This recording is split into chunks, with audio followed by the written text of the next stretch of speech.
Pudding বানাতে গিয়ে আমি কোন জায়গায় কী ভুল করলাম আমি নিজেই বুঝতে পারতেছি না। লাস্ট টাইম বানাইছিলাম এত সুন্দর পুডিং হয়েছিল, আজকের পুডিং দেখেই বুঝতে পারতেছেন যে কী একটা অবস্থা হয়ে গেছে। এত কষ্ট পাচ্ছি, প্রায় 1.5 থেকে 2 ঘন্টা কষ্ট করে এই পুডিংটা বানাইছে, আর অবস্থা দেখে বুঝতে পারতেছেন যে কী হয়েছে।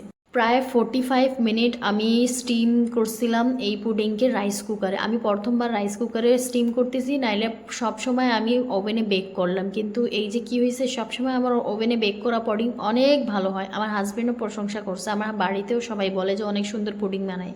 কিন্তু এই যে কি করলাম আমি নিজেই বুঝতে পারতেছি না। হাজব্যান্ডও বলতেছে যে কী যে হয়ে গিয়েছে, আমার হাতটাও জ্বলতে জ্বলতে বাইচে গেছি আমি।